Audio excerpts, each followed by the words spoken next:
Welcome to Nice and Blunt. I'm Adam Riancho, and these are my wide receiver rankings for Week 7. I usually make this video on Wednesday, but given I'm mixing up some stuff on the channel, and there's so many injuries this week, I felt like it was probably worth it to push the video at wide receiver until Friday, because we really don't know who's available. The practice reps are very important. There were a lot of names up in the air earlier in the week. So I'm glad I waited. Let's show you how many players are inactive. We all know about Malik Neighbors, Tyreek Hill, Cedric Tillman also on IR, Jalen McMillan out for a few more weeks. So is Brandon Ayuk and Jaden Reed.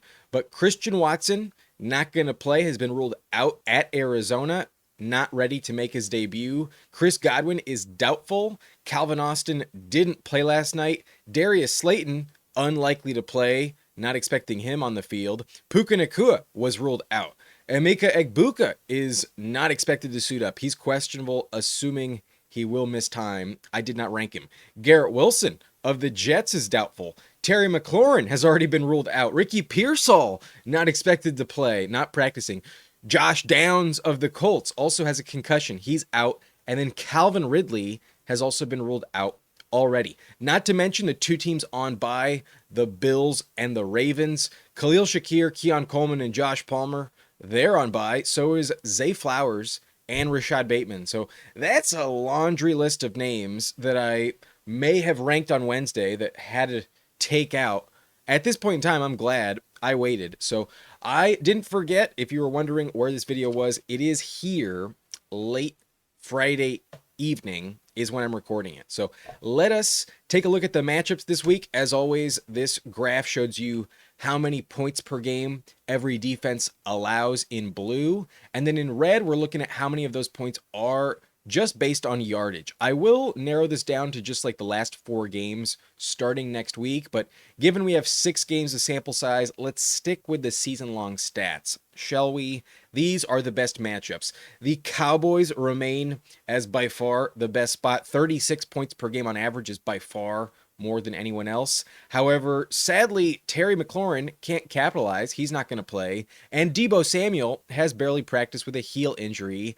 Even when he did play last week, he was kind of dog shit. So I am upgrading Luke McCaffrey and Jalen Lane as well as Deebo Samuel. I think Deebo will play, but I think you want to be starting receivers against Dallas. And that does offer some elite flex appeal for those backup Commanders receivers. I want to start someone, and someone will have value. Jaden Daniels will have a great game, as every quarterback does, against Dallas. Even Bryce Young had a great game on Dallas. So that's an interesting situation. Going to be a lot of DFS value there. But Baltimore ranks number 2, and they are on bye. So that makes Dallas even more of an upgrade compared to every other matchup on the slate.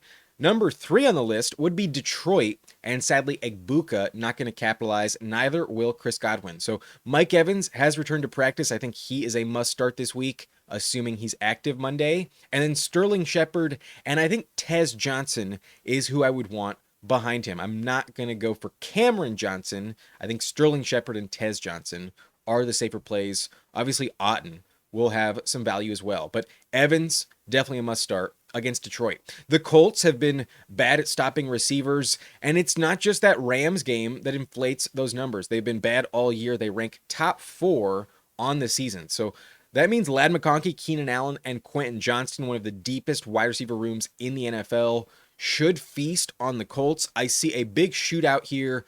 The Chargers can't stop the run, and the Colts can't stop you in the secondary. So Ladd, Keenan, and Quentin Johnston get an upgrade this week. They should be started. And then the Giants also offer some upside for the Broncos. The Giants give up the most receiving yards per game among any franchise to opposing wide receivers, 178 yards on average per week. So Courtland Sutton should have a big bounce back, but because Bo Nix is hard to trust, been very up and down this year, it's hard to fully endorse Troy Franklin and Marvin Mims. Down the field has not been Bo Nix's specialty. unfortunately. So a good matchup for Sutton. I will trust him. Maybe you'll press your luck with Franklin. But in Las Vegas, they've also been bad in the secondary. So Rashee Rice going to have a big coming out party. I think Xavier Worthy is more naturally a number 2 receiver. So he also gets an upgrade against Las Vegas. Maybe you're trusting Hollywood and Juju, but with Rashee coming back, that feels very hard to bet on. The Jags have also been a little lackluster in the secondary. So with Puka Nacua out this week, I definitely trust Davante Adams. And Tutu Atwell was practicing in full earlier, so I think he's the next man up. Jordan Whittington could factor in, but I think I'd rather go Tutu Atwell with more experience over Whittington if I'm looking to the waiver wire in the Rams offense. In Chicago, their secondary has been pretty injured and banged up, and last week they were a little bit better, but not elite. They did give up some touchdowns to Jaden Daniels. So if that continues, Chris Olave and Rashid Shaheed should have a good game against Chicago. The last two I want to mention are Washington. They give up just shy of 28 points per game. I still consider that above average. CeeDee Lamb and George Pickens should be going off. Now that Lamb is back on the field, you know you have to start him. Pickens has earned your trust. The Saints, also good matchup here for Caleb Williams receivers. Rome Odunze, DJ Moore, and Luther Burden could have some upside.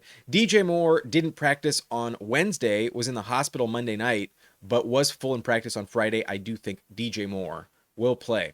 The downgrades on this chart are on the opposite side, and there is kind of a sharp decline once we dip below 24 points per game. And the worst is by far the worst, only 16 points per game on average surrendered by Minnesota. So a terrible spot here for A.J. Brown and Devontae Smith. You already had some question marks there. I don't want to push it. I think this is a big run game approach from Philly. I think A.J. Brown and Devontae are very risky plays. I am trying to bench him if I can. Denver is also a rough spot. As always, WanDale Robinson against Pat Surtain, not a very safe option. And then Slayton, I don't think will play, probably out for the second week in a row. So not going to trust Jalen Hyatt, that's for sure. And then the Chargers, their defense has been banged up. They're more vulnerable lately, but especially against the run. They've actually been pretty hard to throw against. In the passing game, receivers do struggle. So Michael Pittman, Josh Downs, and Alec Pierce, a downgrade for them, but Downs is out with a concussion. I do see more volume for the other two, and they do have some value, especially with fewer mouths to feed. But Houston has also been a rough spot, so JSN against Derek Stingley, that'll suck, but still probably matchup proof. Cooper Kupp and Torrey Horton, I will downgrade against the Texans. Carolina has been rough on all fronts this year, so Garrett Wilson is doubtful. I'm not going to trust Josh Reynolds or Alan Lazard against the Panthers. And Atlanta has also had a great defense as well. The Falcons get the Niners this week, so I still trust the Shanahan offense. And if not for the injuries, I might be concerned, but Kendrick Bourne has been on fire. I probably still trust Bourne.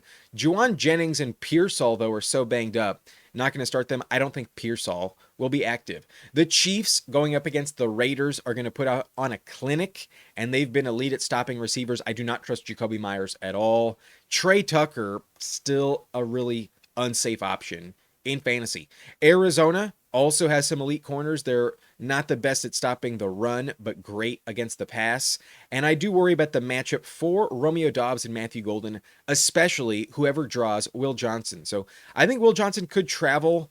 Maybe he focuses on Doubs, but I worry that the upside is a bit capped against the Cardinals for the Green Bay wide receivers. The Jets also have a better secondary these days. They're starting to step up. So Tetairoa McMillan on Sauce Gardner, that's hard to trust. I haven't seen Leggett really consistent. And now Jalen Coker comes back. So that's a weird situation. I'll probably fade all of them. And then lastly, Buffalo is also a rough spot, but they are on bye, thankfully. One bad matchup is on bye. So that is it for the matchups. Now let's get to the rankings at the position.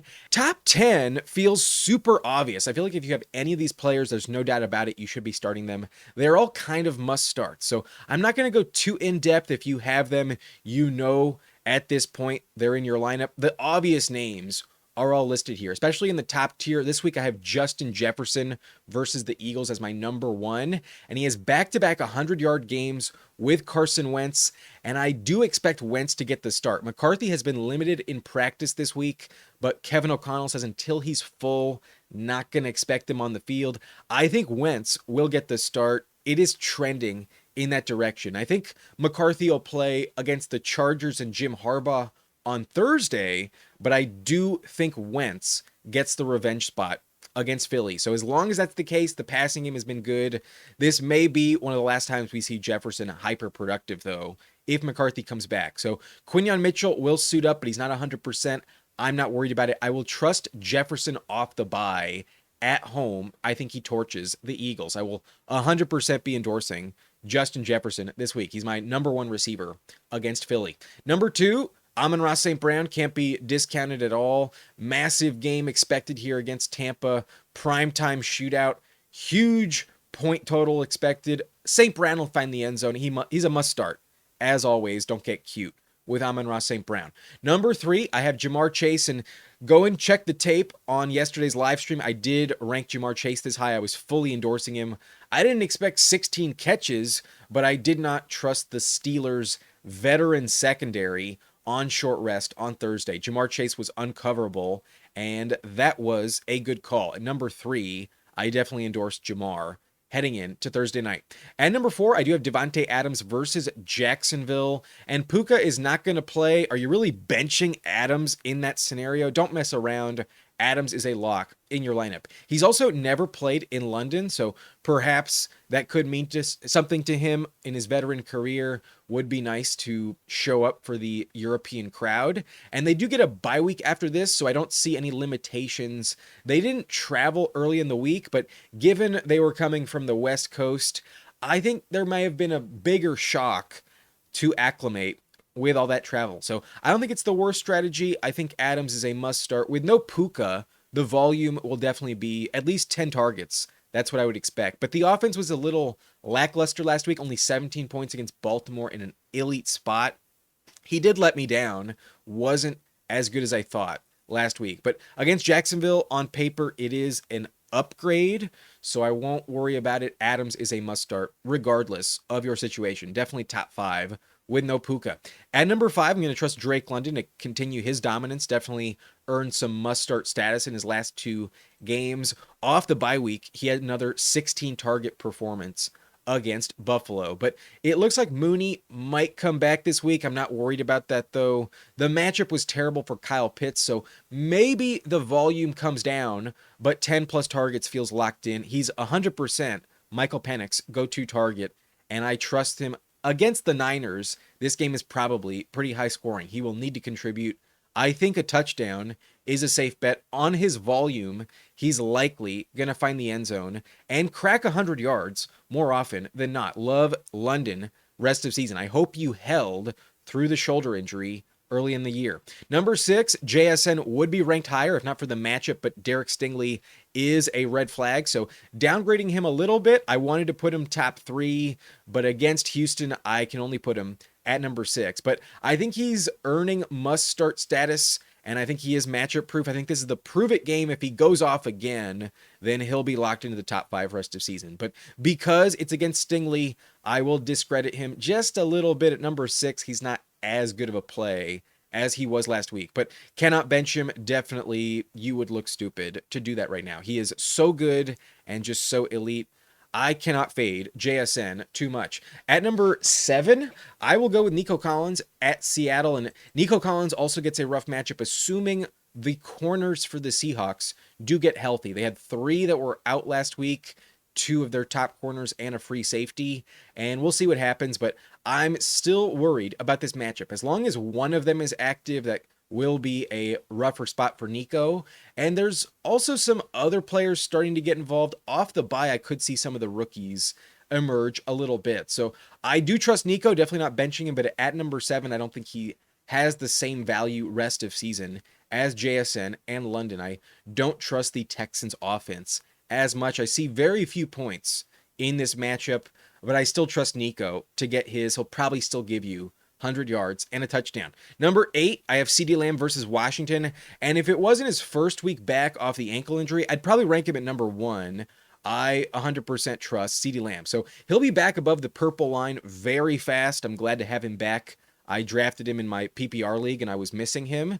And now that he's back, there's no doubt about it. You are starting him. But given his timeline for recovery was 3 to 4 games and he only missed 3, this could be a slightly diminished production from him in that 4th week removed from the ankle injury. So that's why I'm only putting him at number 8. There's no way you're benching him, but just not expecting him to be 100%. Next week, though, I assume he'll be, at worst, my wide receiver 2 in the rankings. CeeDee Lamb is back as a lock in your lineup. Number 9, we have Rashee Rice, who I think also has the potential to be top 3 rest of season. He was last year, but it was a very small sample size before he got hurt, and I don't know if he'll go back to that in his first week back. He has not played in over a full calendar year. There may be a little bit of rust, but the Raiders are an advantageous matchup. I do not worry about it. I think Mahomes puts on a clinic, and they've been raving about Rashee Rice. They're so excited to have him back, and he was such a go-to target.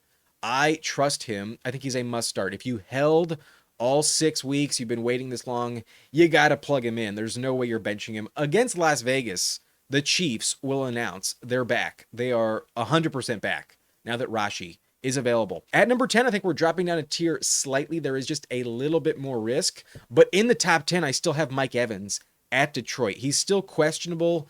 Did start practicing, though, and I am expecting him on the field on Monday. The Lions matchup is phenomenal. Definitely a great spot. They are a top 3 matchup this season, and then they're also really depleted in the secondary. Their top 2 corners, Terrion Arnold and Avonte Maddox, are out right now. They missed last week as well, and then Brian Branch got suspended because he smacked Juju in the face. So there's really no one to worry about. Mike Evans should be prolific, but given he has missed 3 games with a hamstring injury, maybe he is limited just a tiny bit, just like CeeDee Lamb and Rashee Rice. I couldn't put him as high as I really wanted to, but if you told me that they put up top 3 performances this week and those 3 are the best on the slate, I wouldn't be surprised at all. I trust Mike Evans.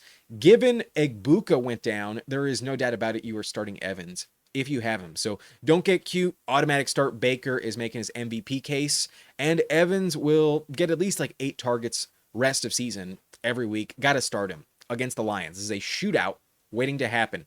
At number 11, I like the matchup for Odunze against the New Orleans Saints. They do rank as a top 10 spot to go up against. So I do trust Odunze, especially given DJ Moore was banged up on Monday night, missed practice Wednesday. There's no way he's 100%, even though he was full in practice Friday. So I think the game plan will benefit him a little bit more. And last week there were some major potential passes that just did not connect. They could have had so much more production to Odunze on some house call touchdowns that just didn't connect. So I'm not going to worry, even though the game was a little disappointing for Odunze last week. He will get back in the end zone soon, and the volume is not going to go away from him. He is still the number 1 target for Caleb Williams. I trust the chemistry, trust the connection, and inevitably he will bounce back. So like the matchup, definitely not a downgrade. I still trust Odunze to be top 15 rest of season.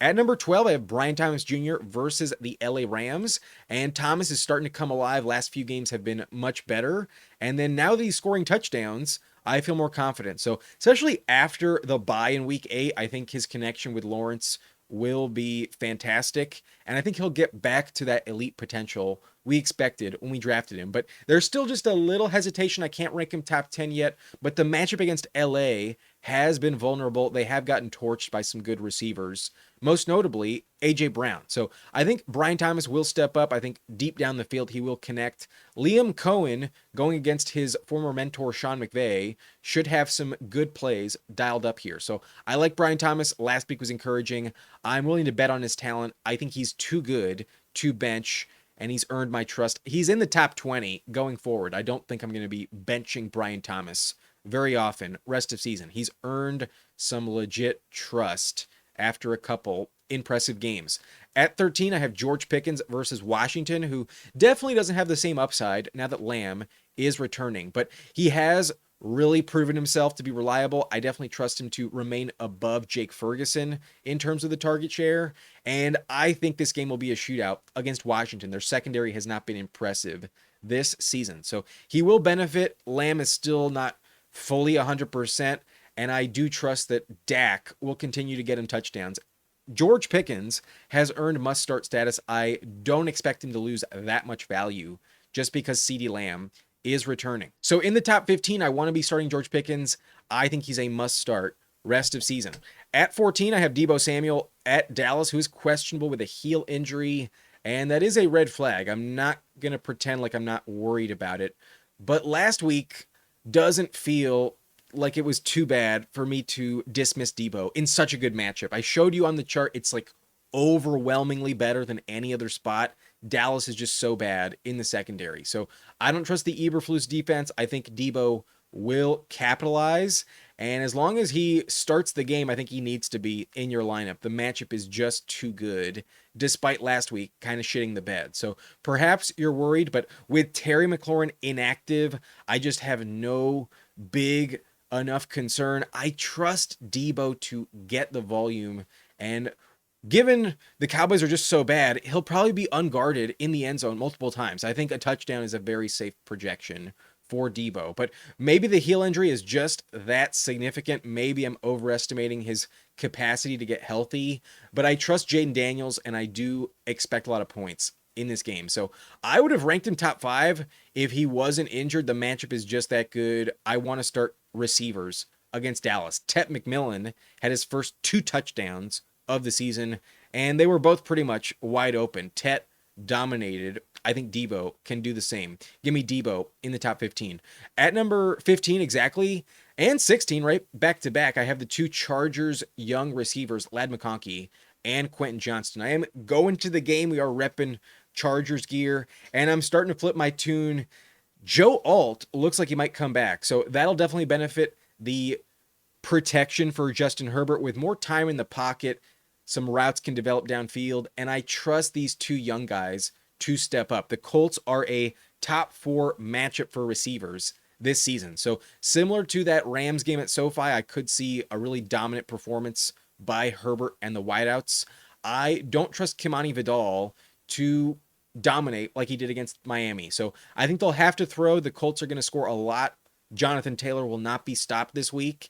And I see a high point total. I want to invest in the Chargers receivers. So I do have Keenan not that far behind, but given Keenan is 33 years old and they have 2 games in the next 5 days, they play on Thursday, I think they might lean on the young guys a little bit extra. Quentin Johnston was full in practice yesterday, so he's good to go. He will come back, and that definitely offers elite upside down the field. So I think Ladd is the guy you want rest of the season. I know the start was pretty slow, but the last 2 games he's really stepped up, and I like him the most in this game. I want McConkey in my lineup.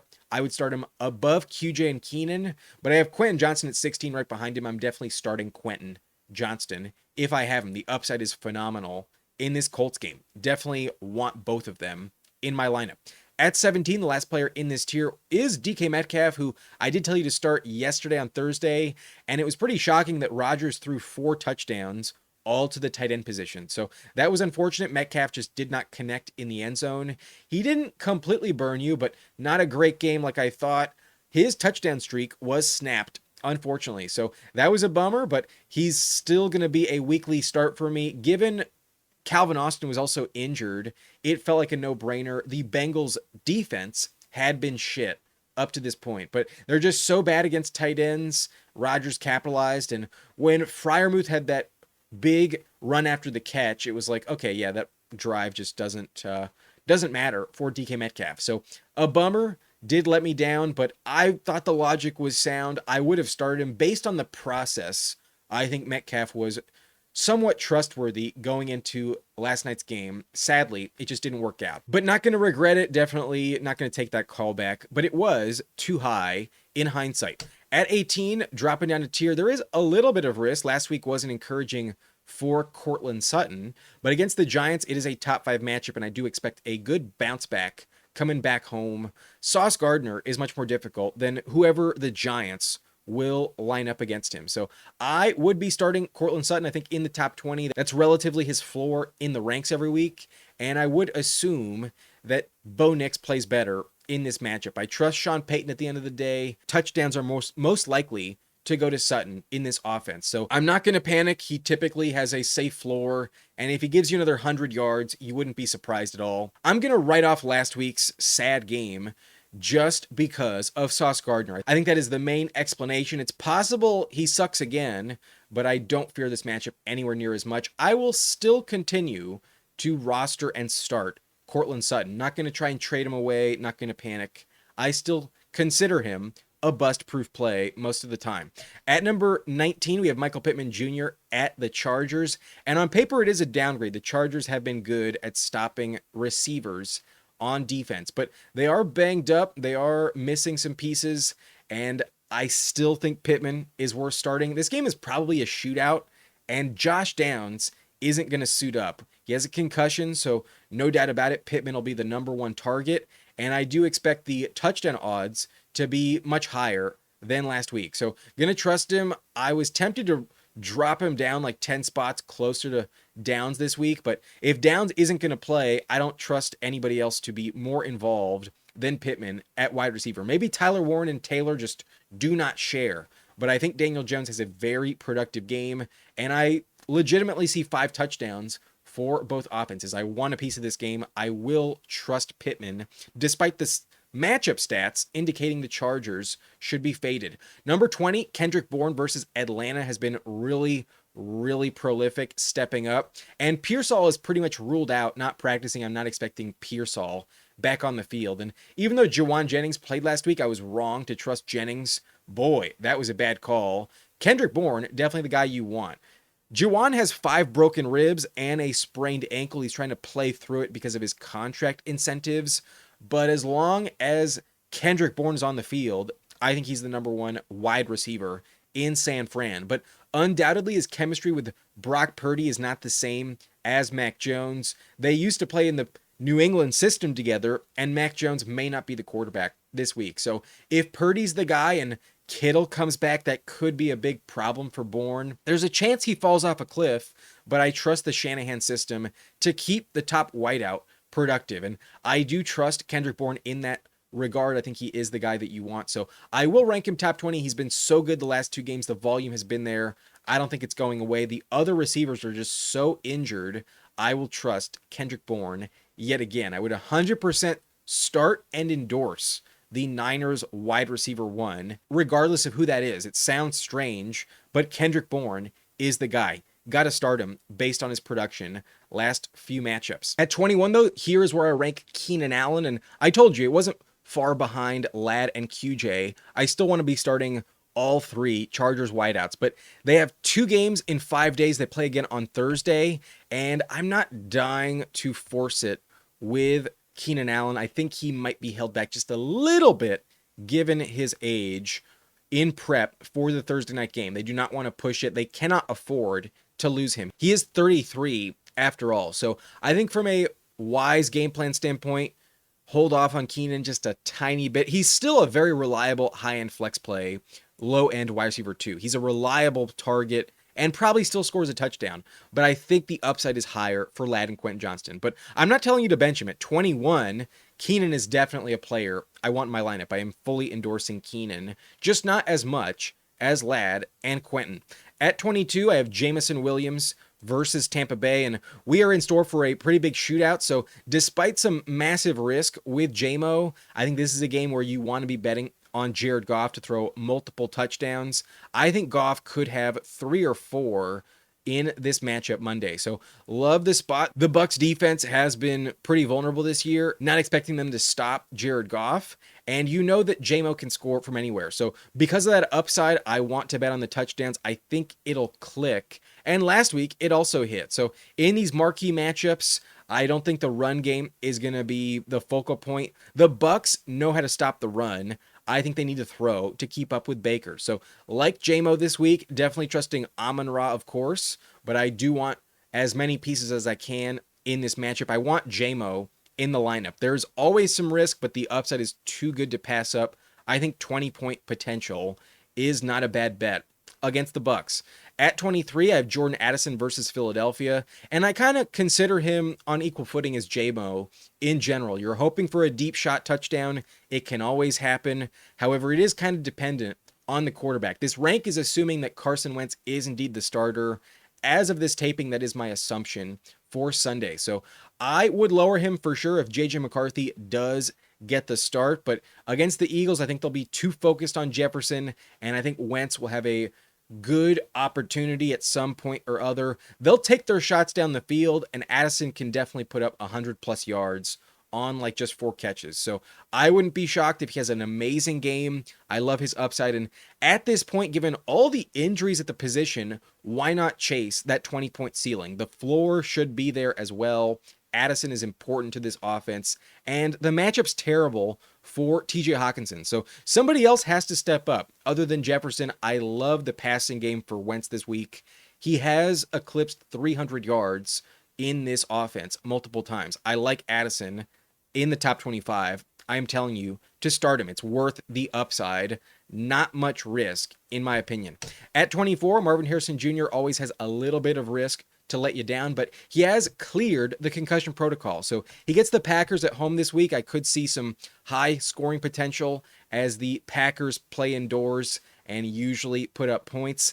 I think garbage time will be a savior, or it'll be competitive all 4 quarters, and they throw the ball quite a bit. So given he's healthy, I would start him. Last week was unfortunate. He did exit early. He wasn't doing too well before the concussion, but I honestly have some optimism that Jacoby Brissett offers more upside. I'm not sure who the quarterback is yet, but I don't think it matters too much. We know the floor is decent with Kyler already, but Brissett offered some deep shots down the field that did offer a little more upside, in my opinion. So for fantasy purposes, I actually want the backup quarterback in Arizona, but even with Kyler, it's still fine. I still think Harrison is a relatively safe play. He's been earning my trust this season, and there haven't been many duds. I still want the volume to go up, but given the injuries at running back, I do trust Marvin Harrison. So I would start him. There's so many injuries, and he's been consistent enough.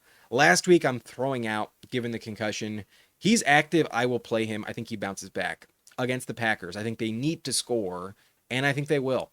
At 25, we got Chris Olave at Chicago, who is an extremely safe floor play, always a safe bet for 9 points. But he has not had high upside this season. Even when he scored a touchdown, it just wasn't quite there. But last week was his best game of the year. He almost cracked 100 yards, and finally, he has some upside down the field. But this Bears matchup is not that scary. It ranks top 10 in terms of matchups, and Rattler is going against Caleb Williams. There is some underrated upside in this revenge game rivalry matchup. It's underrated for sure. Not the biggest revenge game, but it is relevant. I do think Rattler wants to play well and would love to beat Caleb Williams, who took his job at Oklahoma. So I do see some value here for Olave. Always a high floor given his volume, and a touchdown isn't the worst bet. The matchup is an upgrade against Chicago. So I think he's a safe top 30 play most of the time. And I believe this is the highest rank I've given you on Olave,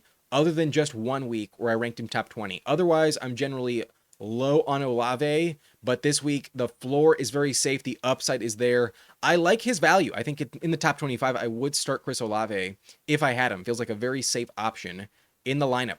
At 26, last player in this tier should be started. I have Stefon Diggs at Tennessee, who is questionable but was full in practice on Friday. So he was limited Wednesday, Thursday, but I am expecting him to play. There is wind in this game, and last week he did kind of put up a dud.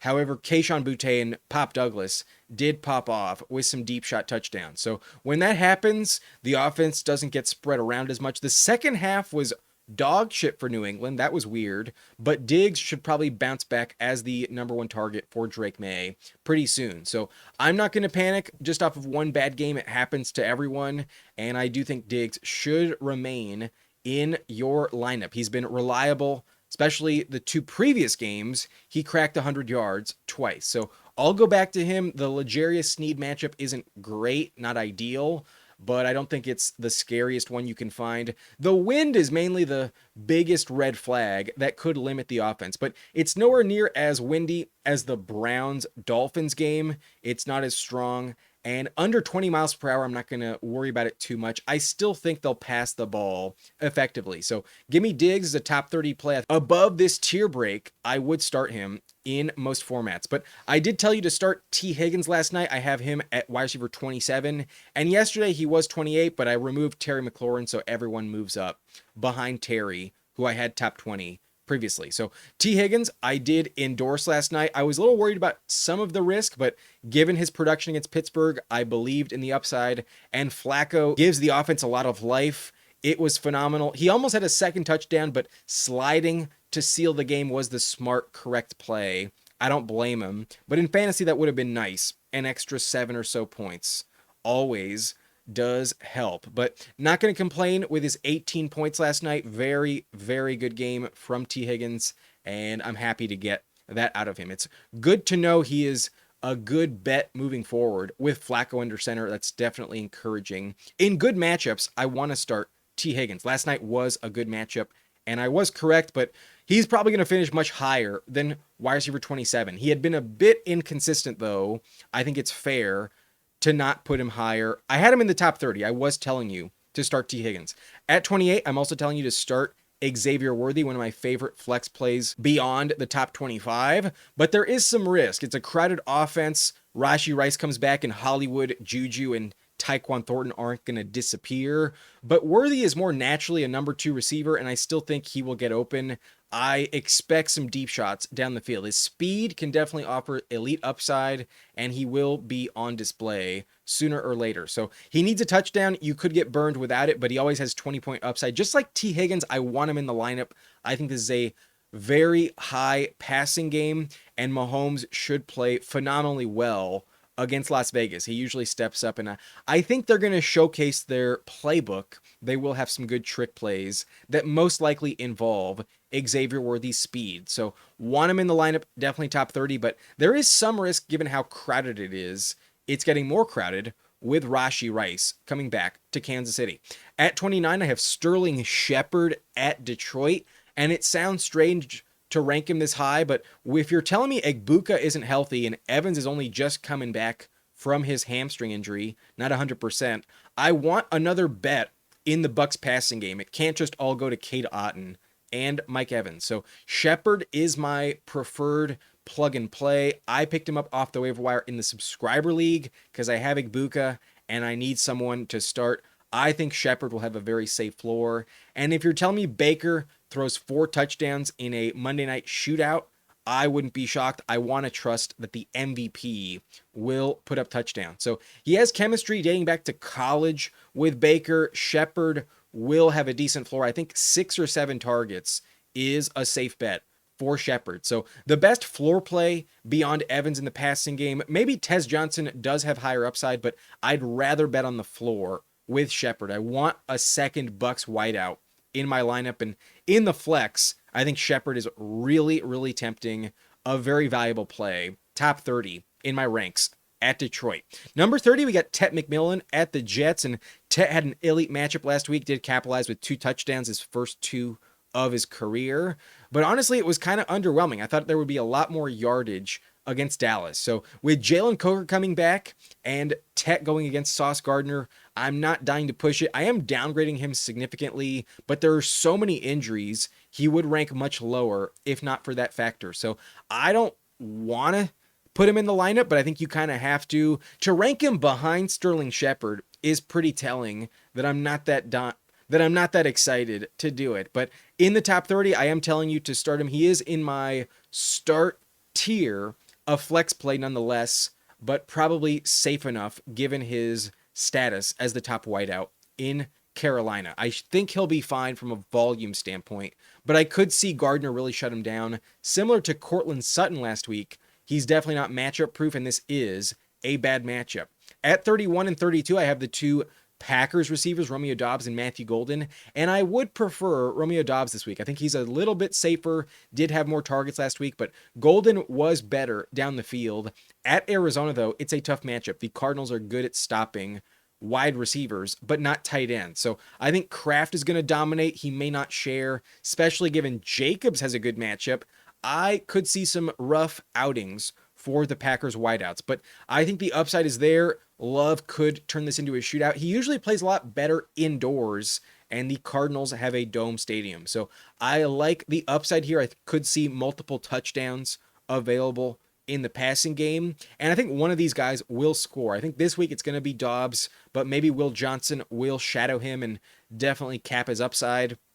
I haven't seen enough from Golden, though, to know for a fact he's the better option, but I will acknowledge starting next week, I think all of the Packers receivers are going to be really risky plays because I think Christian Watson will return against Pittsburgh next week. And I think by week 10 at the latest, Jaden Reed will also come off of IR. So going to be way more crowded in Green Bay. And I just don't trust the target share moving forward. This is the last week I'm going to rank both in the top 35. At 31-32, I do think they're fine flex plays. The Cardinals don't scare me enough to fully downgrade them. I think they are relevant.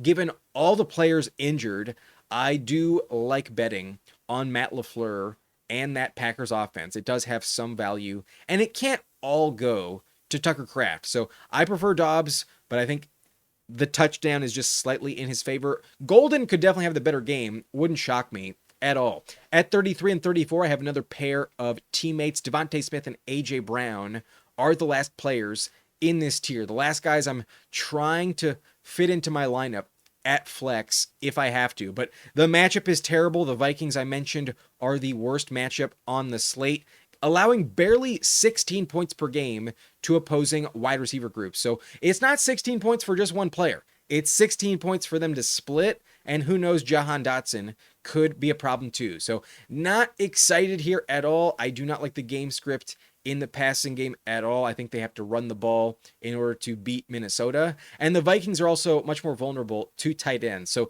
Goddard is a big problem. He's been way more consistent, especially for touchdowns. And we all know the headaches of rostering A.J. Brown this season. So this is not the game I want to start them. They are coming off a mini bye after the Thursday game versus New York, but still the vibes are so bad. I don't think it really helps them that much. They could be good in the first half, but I think they could crumble. And I also think they want to run the ball way more than throw it. So not ideal at all. I prefer Devontae Smith because I do respect Brian Flores' defense, and I think they'll try to take away A.J. Brown a little bit more. So need a deep shot, need a deep touchdown.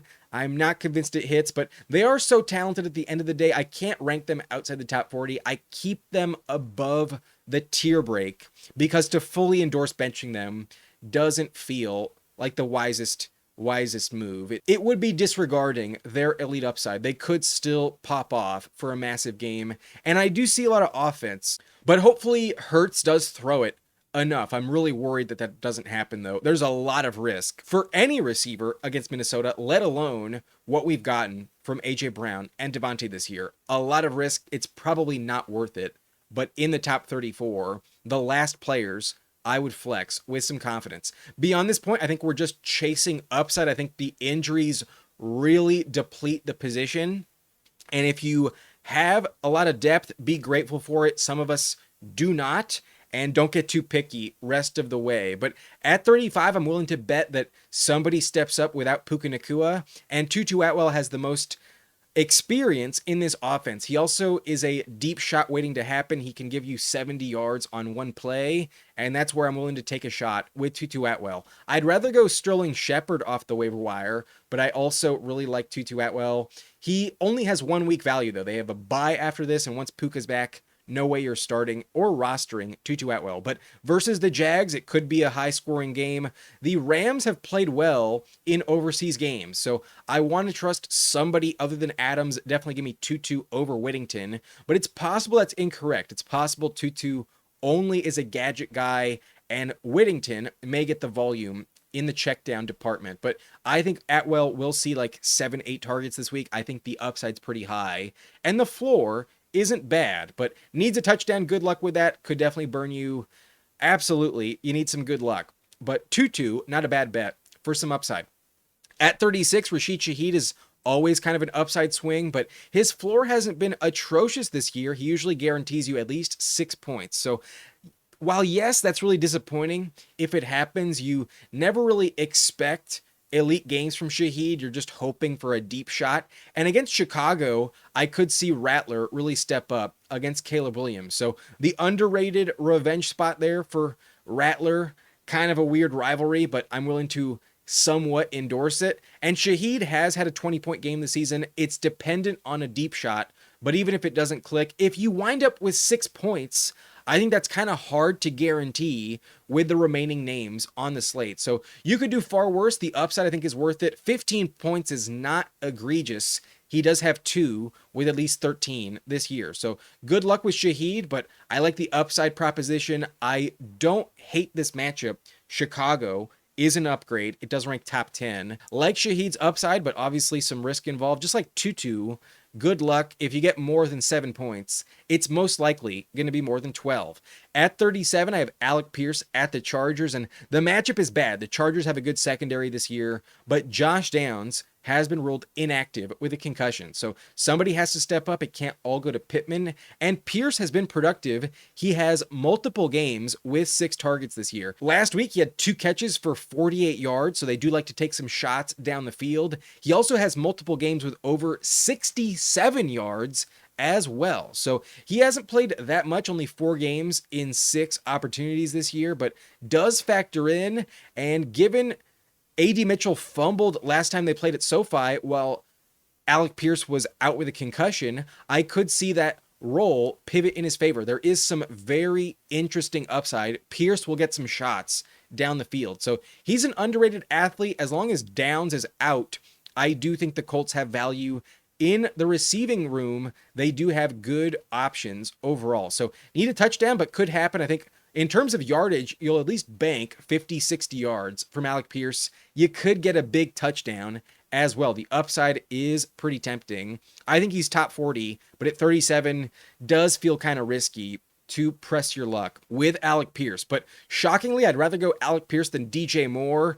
I don't fully trust DJ Moore. He's had no upside this season. Even when he scored a touchdown, he did not go over 11 points. So although he has like a 7-point floor this year, it's really underwhelming. So just like Shaheed, like what's the difference between 6 or 7 points? If you have access to a very high ceiling, I'd rather take that shot with guys like Tutu Shaheed and Alec Pierce. But DJ Moore has a relatively decent floor, so got to keep him in the top 40. But I don't feel excited about the upside. He was in the hospital Monday night. He didn't practice Wednesday, but he was full on Friday, so he should be good to go, should be fine. But Luther Burden and the other rookies in this offense are starting to get more involved. Off the bye, he was nothing special against Chicago. So not my favorite play at 38, but probably based on name value, you think I'm ranking him too low. He's been pretty mediocre, not much upside from DJ Moore. I think you have a higher chance to win your week if you start Alec Pierce over DJ Moore. Much more upside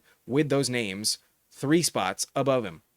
At 39, I got WanDale Robinson at Denver, who is a #1 receiver in the NFL this week, so that does carry some value. And I was worried last week about Quinyon Mitchell. It didn't really factor in. He had a nice run after catch touchdown against Philly. So perhaps it happens against Denver, but on Pat Surtain, not going to push it. This is the typical major fade of a wide receiver facing off against Pat Surtain. So not going to force it if I don't have to. WanDale does have some value, but anyone facing Denver is always in a rough spot. Not going to press my luck. This feels very, very risky to trust WanDale. No thanks if I can avoid it, but similar to last week, maybe you get bailed out with a touchdown. But in general, every receiver against Pat Surtain is horse shit. Just look at Garrett Wilson last week.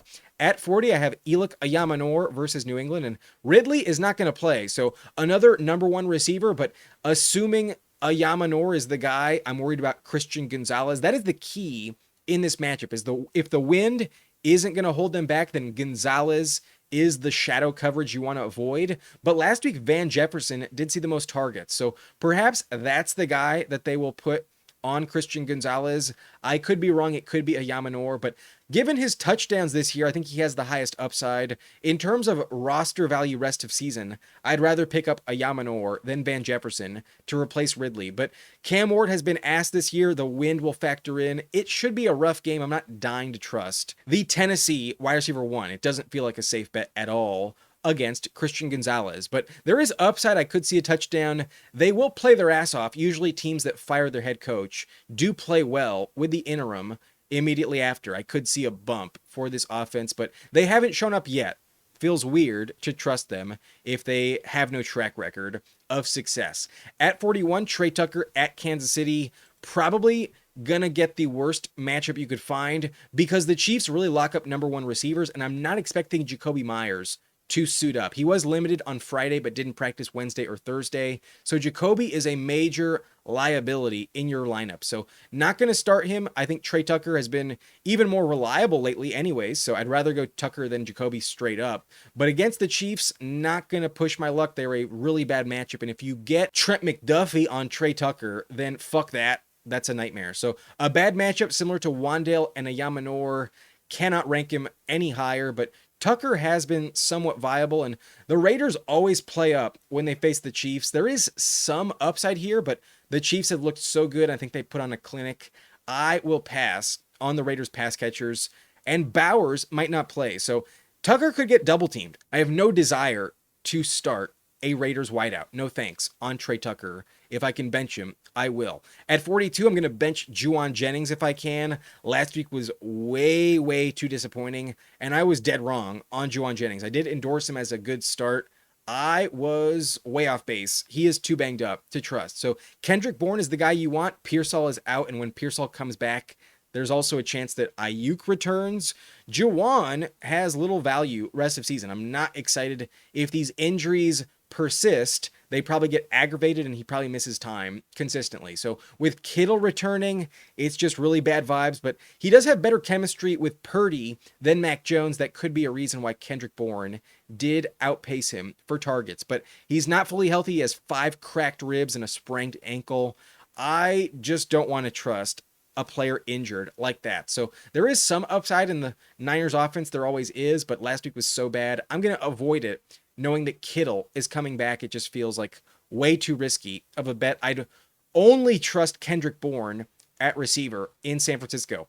At 43, last player in this tier, also pretty banged up this year, Darnell Mooney at the Niners is questionable, but was limited in practice on Wednesday, Thursday. He did not practice Friday, but it sounds like it's maintenance related. Coach Raheem Morris sounds optimistic that Mooney will suit up, but he was optimistic he'd be available last week, and he didn't practice at all, so I don't fully trust it. Mooney is worth a roster spot, but has been so banged up this year. He has no proven track record with Michael Penix. Even dating back to last season, he got injured right when Penix took over, and his only productive numbers in Atlanta come with Kirk Cousins. Earlier this season with 11 targets for Mooney, he didn't do much with it, but that's why I wouldn't give up on him. I think as long as he can get back to full health, he will factor in to this offense pretty soon. But his roster percentage is dwindling. He's down to 42%.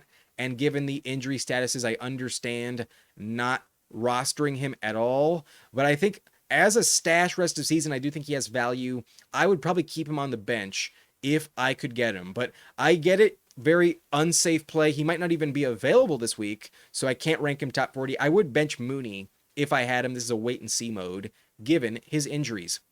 Beyond this point, I think we're only shooting for house call touchdowns and just upside and good matchups. So you have to be desperate. Outside the top 43, no doubt about it, there is no safe option remaining. But why not go for Luke McCaffrey at Dallas? The Cowboys give up the most fantasy points among all matchups. And Luke McCaffrey can catch a 50-yard reception from anywhere, as well as a touchdown. He does have tremendous upside. I do think Jaden Daniels will play well, and Terry has been ruled out. So Deebo not 100%. Somebody's got to play wide receiver. I think Luke McCaffrey is the next man up, and perhaps it's Jalen Lane, but I think all of them can have success. The Cowboys are just that bad. So why not? There's some massive appeal here. If you can't get your hands on Tutu Atwell, Sterling Shepard, or Alec Pierce, I would be going with Luke McCaffrey off the waiver wire. A lot of upside at Dallas. It is the best matchup you could ask for.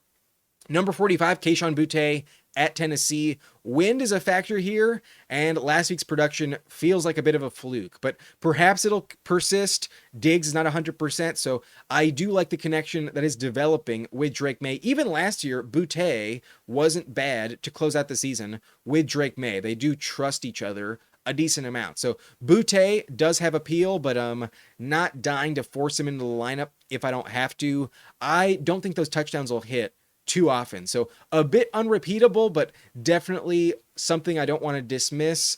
I think Boutte is top 50. So if you're desperate, go ahead. But I think there are more appealing options on the waiver wire. I'd rather take the better matchup with Luke McCaffrey at Dallas. But number 46 and 47, you're probably wondering, where the fuck are Jalen Waddle and Jerry Jeudy?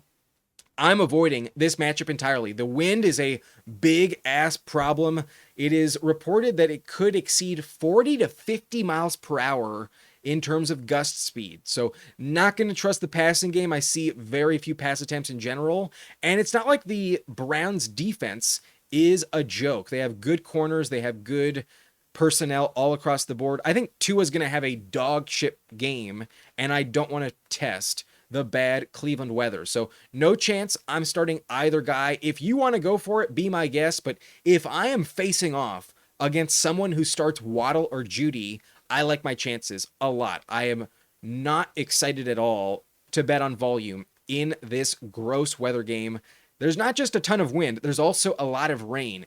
It will be bad. Tua is not the same player in bad weather. So no thanks with Waddle. And the same logic applies with Jeudy. I don't trust Dylan Gabriel at all. He's a rookie quarterback. Terrible wind. Like, they're going to hand it off to Judkins, Jerome Ford, and Dylan Sampson all game long. Maybe Jeudy gets like 3 or 4 targets, but 4 of them are probably uncatchable, and I have no desire to test it. I could envision a bagel from both of these options. No desire at all. I am benching both Waddle and Jeudy with conviction. At 48, I'm also going to bench Jacoby Myers, who may not even play. Trent McDuffie is always a lockdown corner, and Myers has been ass. Myers has been shit since the first 2 games. His volume is dwindling. Tre Tucker's more productive, and if he's dealing with an injury, that's probably a big reason why he's so dog shit. So didn't practice on Wednesday, Thursday, was limited Friday, but not expecting him to suit up. Even if he does, it's a major risk factor. I am benching him for Sterling Shepard in the subscriber league. Losing Egbuka, I do not trust Myers at all. He's been really, really mediocre. Not excited whatsoever. I also don't trust Troy Franklin very much. He's also been really disappointing. And I think it's mainly because of Bo Nix holding him back. Nix is just not productive down the field, and you need that with Franklin. He's not a check down guy. It's not a volume type of usage for Franklin. That is Ingram and Sutton's role in this offense. So need a touchdown. I don't want to bet on it, but doesn't offer much upside here. Oh, I'm realizing I did skip Hollywood Brown. So we'll mention Hollywood right after this, but Franklin versus the Giants, if not for a good matchup, I wouldn't trust at all. It feels a little crowded, and Bo Nix just doesn't feel trustworthy, in my opinion. But I do have Hollywood one spot above Troy Franklin at 49. He gets the Raiders this week, which is a decent matchup. But with Rashee Rice returning, he had 2 touchdowns last week. I would rather just go with Xavier Worthy. But it could go to Juju Smith-Schuster. It could go to Tyquan. There's a lot of mouths to feed. I trust Mahomes this week, but he spreads it around so much, I don't know what I'm getting with a number 3 Chiefs receiver. So I do prefer him over Juju and Tyquan, but with Rashee factoring in, it's just not a safe bet at all. You need a touchdown, and it's not the bet I want to make. No thanks with Hollywood at 49. But last player in this tier at 51 would be Tez Johnson at Detroit. And why not bet on Baker, the MVP, up to this point? Shepard isn't prolific, but is a safer bet. I'd much rather go with Sterling Shepard, who's been more established for longer in this offense. But Tez Johnson, I think, has more deep shot potential. If you told me a house call hits again for Tez Johnson, I wouldn't be surprised, but I would much rather go with Sterling Shepard. So good luck here. His roster percentage is definitely available. If you're desperate enough off the wire, be my guest, but boy, is it risky. I'd rather go Tutu Atwell and even Alec Pierce than Tez Johnson. I'm probably going to avoid Tez Johnson this week. Beyond this point, the last 9 players I just rank for the sake of remaining consistent with the top 60. And I do think some of these names should be rostered rest of season. If you need the depth, go ahead and pick up someone like Travis Hunter. I did just drop him in one of my leagues because I don't trust him yet, and he goes on bye in week 8. I needed the space. It's a short bench in that league. So regrettably, I did drop Travis Hunter, but no one has picked him up. It's been 2 days, and I understand why. He just hasn't had the upside until the bye week. I do not trust him. I'm hopeful he gets involved, but honestly, that's not a safe bet. Trevor Lawrence hasn't offered the biggest upside so far this year, so hopefully optimistic, but could be rough. I am probably going to bench Travis Hunter. He is droppable, but probably still has the upside worth holding on to a little bit longer. At 53, Van Jefferson could be the right guy in Tennessee. Last week he was better than Ayomanor, but if anything, that means he's more likely to draw the Christian Gonzalez matchup, and that's where I would probably fade him. So he's more experienced than Ayomanor, but Ayomanor has more touchdowns this year. That's why I'd rather go with Elic if I'm trusting a Titans receiver. And Ridley might come back in a few weeks. So not going to force it with Van Jefferson. Very limited roster value, but could have a good game against New England is possible. But I don't trust Cam Ward yet. No thanks on Van Jefferson. I could also argue that you should roster Jalen Coker, who probably steps up in Carolina's offense. He is expected to play, and they did trade away Adam Thielen 1 day before he got hurt. So they had plans for him. Now that he's back, we'll see what they actually look like. But against the Jets, it's not a great matchup. I could see Bryce Young kind of look bad like Bo Nix did last week. But Coker does have some value. He was productive last year. Needs a touchdown, though. I'd rather see it before I trust it. Jordan Whittington could be the right pickup instead of Tutu, but I trust Atwell's experience in the offense. He got more money in free agency, and Whittington is still very young and unproven. I will pass on Whittington, but there is upside with no Puka. He could get 6+ targets. 56, Cooper Kupp could have a good game given JSN has a terrible matchup, but Kupp has been really unproductive this season, and despite a touchdown last week, I prefer Torrey Horton for touchdown upside, but neither I think is safe. Kupp, I think, is still the number 2 wideout, but not going to start him. It feels too risky versus the Texans. It's a terrible matchup versus Houston. Allen Lazard, the last starting wide receiver I have ranked. With no Garrett Wilson, I'm not trusting a backup Jets receiver, but I'd rather go Lazard than Josh Reynolds for whatever it's worth. Luther Burden, I think, is actually a very sneaky pickup. I was wondering if DJ Moore would miss, but it doesn't look like that is going to happen, so Burden will have to wait. But last week, he caught all 4 of his targets for 61 yards. He did look pretty good on the limited volume he did see. So it is crowded in Chicago. If DJ Moore does not survive the trade deadline, then Burden will emerge as the season goes on. Second half, I could see some massive value here, but until DJ Moore does get traded, I can't endorse Burden. But is interesting. I like his talent. I like his situation. I just need DJ Moore to be off the field. At 59, Christian Kirk could have value as the number 2 in Houston, but off the bye, it's possible some of the rookie wide receivers like Jaden Higgins start to emerge. But I drafted Higgins a lot in best ball. I'm kind of hopefully optimistic. I might be just projecting, hoping that that happens. Right now, I do think Kirk is the next man up beyond Nico Collins. That's the next guy I'd rather roster, but I think Schultz is far safer than Christian Kirk. Last player ranked would be Jalen Lane at Dallas, who did have a touchdown last week against Chicago, and Terry is not going to play. Deebo is very banged up, barely practicing, and the Cowboys matchup is so elite. You got to take your chances with some of these guys. I'd rather go Luke McCaffrey, but it could be Jalen Lane, no doubt about it. He's more of a DFS guy. It feels really risky to trust Jalen Lane. The rookie is unproven. So those are my rankings this week at the position. The top 60 are here on the screen, and I feel overwhelmingly confident with the top 9. If you have any of those names, they're going to be in the top 10 pretty much every single week rest of the season. And if you got them, you got to feel confident. They are locks in the lineup, especially this week with CeeDee Lamb and Rashee Rice coming back. Everybody ranked above him should have a great game. Even in some tough matchups for guys like JSN and Nico Collins, they are locks in the lineup. Jefferson's my favorite. Amon-Ra's a must start. JaMarr Chase was a great call. Adams with no Puka has to be in your lineup. London has earned must-start status. JSN might be matchup proof. Nico is always a good play. And then Lamb and Rice, probably going to be ranked in the top 5 next week, but given it's their first game back, I did lower them just a little bit in the top 10. Got to start him. At 10, though, Mike Evans, no doubt about it, has to be ranked in the top 10. If he's active, you got to start him at Detroit. Odunze should bounce back. Brian Thomas starting to come alive. Pickens has earned my trust. And then Deebo gets such a good matchup, even with a heel injury. I would still start him. But Ladd and QJ have a great matchup. They should pop off in a shootout.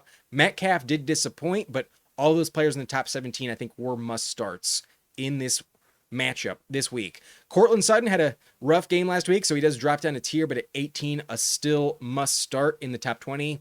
Pittman, a safe play given Downs has a concussion. Bourne has been elite lately, so got to start him. JMO and Addison can score from anywhere, so going to bet on the house call potential this week. Love their upside. And then Harrison should bounce back off the concussion. Olave gets a good matchup, always bust proof. And then Diggs should have a bounce back as well, but the wind could be a problem. In my high-end flex tier, though, I did tell you to start T. Higgins last night. Xavier Worthy has tremendous upside against Vegas, so I'll start him as well. And then Shepard is my preference in Tampa to replace Egbuka. Love Shepard at Detroit with Baker. Tet gets a rough matchup, but the volume should carry you, so still cracks the top 30, still a decent flex play. But then Dobbs and Golden, a tough matchup, need a touchdown, it could click. They're not terrible plays, but Davante and A.J. Brown get the worst matchup on the week, so they get a massive downgrade. I would rather bench him if I could, but the position is so injured. Anyone ranked above A.J. Brown, I think should be in your lineup this week. They are the best flex plays, in my opinion. But beyond that point, everyone is probably more of a bench play, and you're just chasing upside and touchdowns, hopefully. But Tutu with no Puka should have some upside. Given his contract, I trust him more than Whittington. Shaheed, you need a deep touchdown, but should get you at least 6 or 7 points regardless of that, but high upside at Chicago. Good matchup there. Pierce, also high potential given Downs is inactive. He has put up good yardage this year. DJ Moore has been really underwhelming, so not dying to start him given the groin injury earlier this week. WanDale against Pat Surtain, no fucking chance. I'm going to trust him. Elic could get Christian Gonzalez, so with Ridley going down, not ideal, but does have some value. Tre Tucker at Kansas City, terrible matchup, so no thanks with him, but I trust him more than Myers. And then Juwan Jennings and Darnell Mooney are so banged up, I'm not going to trust them. I don't think they're healthy enough to put up good points in your lineup. But beyond there, you got to be so desperate. Why not shoot for massive upside? The Cowboys matchup for McCaffrey does have appeal, so Luke is tempting. Kayshon Boutte had a massive game last week, so why not press your luck? But there is wind there. And then the wind is so strong in Cleveland, I'm going to be benching Waddle and Judy, despite them being wide receiver ones in their offenses. Jacoby Myers might not even play, so way too risky. Going to bench him. Hollywood, way too risky with Rashee coming back. Franklin's been underwhelming, and Tez Johnson needs a house call. But if you get a house call from any of these players, you will get bailed out. It is possible, but I wouldn't bet on it. And then outside the top 51, not going to start any of them, but could have some roster appeal given their situations. You could do worse, but really just depth pieces not worth starting. In my opinion, I'm not even starting DJ Moore at 38. So that's it for this video. If you enjoyed, hit that like button and subscribe to the channel for more content like this. I will update all my rankings tomorrow, or I guess Saturday night, with the injury updates. Stay tuned for that if you don't want to miss out. Ring the notification bell, and I will see you next time. My name is Adam Riancho, and thank you for watching. Nice and blunt.